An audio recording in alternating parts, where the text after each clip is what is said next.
You won't believe how far one neighborhood Karen went to ruin my backyard barbecue. But when the police showed up, the tables turned in a way she never saw coming. It all started on a warm Saturday afternoon, the kind of day that seemed designed for grilling, laughter, and the smell of charred burgers drifting through the neighborhood. For weeks, I had planned this backyard barbecue, inviting friends, family, and a few neighbors I actually liked. It wasn't meant to be a massive party, just a gathering to enjoy good food and good company. But in every neighborhood, there always seems to be one person who cannot stand seeing others happy. For us, that person was Karen. Karen lived 2 houses down and had a reputation that spread faster than any rumor.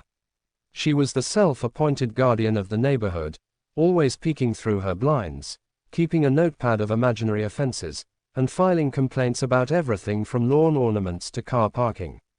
The HOA adored her because she essentially did the dirty work for free. But for the rest of us, she was a nightmare. And apparently, my barbecue was destined to be her next crusade. The party kicked off around noon. The grill sizzled, laughter floated through the air, and the scent of perfectly seasoned burgers mixed with tangy barbecue ribs. Kids were running around the yard, dogs lounged in the shade, and the adults were happily chatting with cold drinks in hand. It was a picture-perfect day, the kind that makes you feel grateful to have friends and family gathered around. Yet even in that happiness, I knew it was only a matter of time before Karen noticed. Sure enough, not even an hour into the barbecue, I spotted her lurking at the edge of her property line. Arms crossed, lips pursed, her entire body radiated disapproval. She stayed just long enough to ensure I saw her, and then she disappeared back inside her house. I brushed it off, hoping she would simply fume quietly behind her blinds like she usually did. But that was wishful thinking.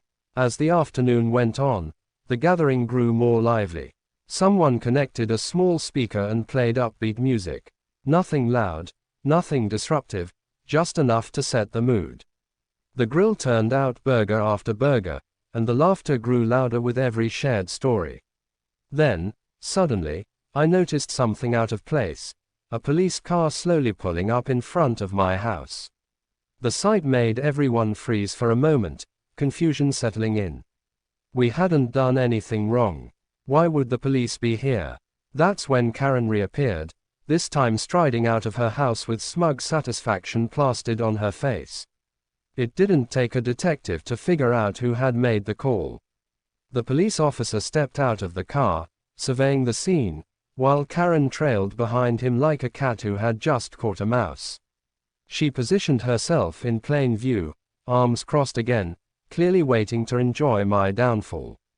The officer approached the backyard, taking in the grill, the tables, the food, and the crowd of people enjoying themselves. The tension among my guests was noticeable. Nobody wanted trouble, least of all me. In that moment, Karen looked like she had already won, convinced the officer would shut everything down.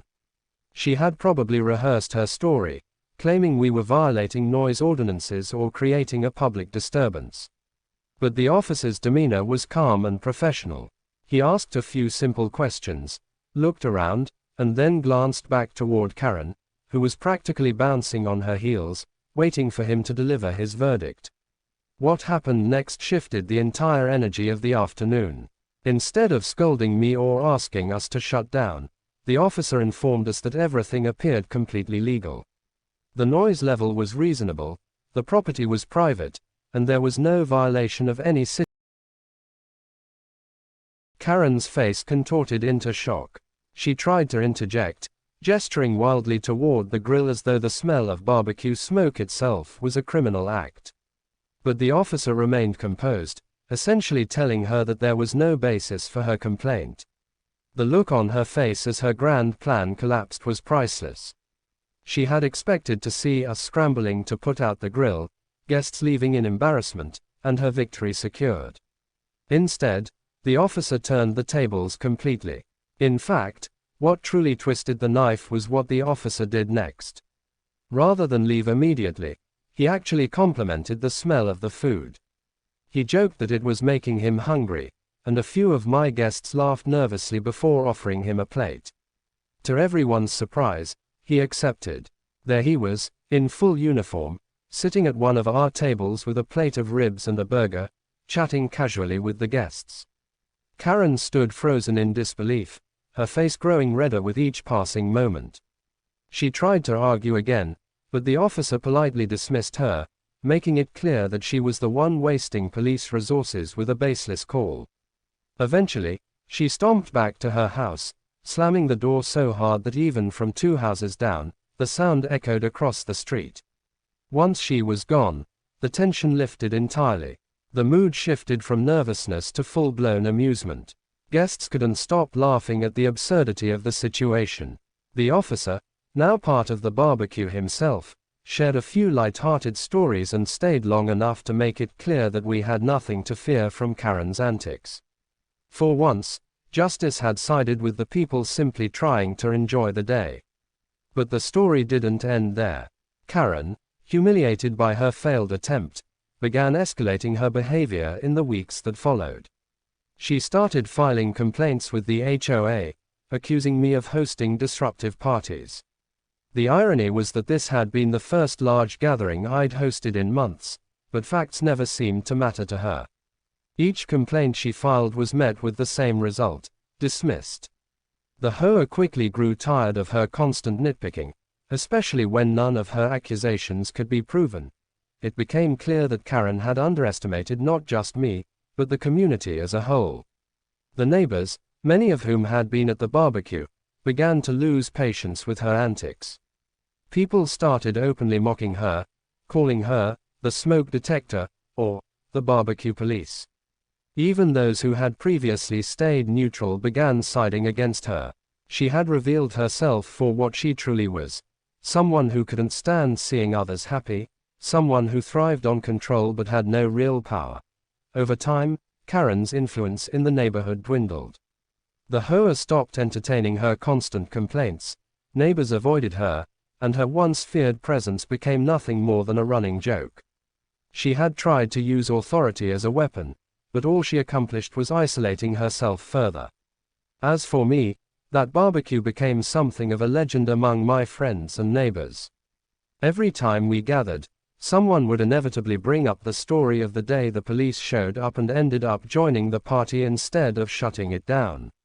It was a reminder that sometimes, the best revenge is not plotting against your enemy, but simply living your life in a way that makes their attempts to ruin it backfire spectacularly. Looking back, I realized Karen had given me a gift without meaning to. She had brought the community closer together. People bonded over their shared frustration with her, and friendships deepened because of that day. It was proof that even in the face of pettiness and spite, joy and laughter could prevail. The next year, when barbecue season rolled around again, I decided to host another party. This time, the turnout was even larger. Neighbors who had heard the story wanted to experience the infamous backyard gatherings for themselves. Once again, the grill sizzled, laughter echoed, and the smell of food filled the air. And once again, Karen stood in her window, peering out with disdain. But she never called the cops again. Perhaps she had learned her lesson, or perhaps she had grown tired of losing. Either way, her silence was the sweetest victory of all. At that moment, as I stood by the grill flipping burgers, I couldn't help but smile. Life has a funny way of balancing itself out. Karen had tried to ruin my day, but instead, she had given me one of the most memorable afternoons of my life. And in the end, the greatest revenge was simple: living happily, grilling freely, and knowing that no amount of bitterness could extinguish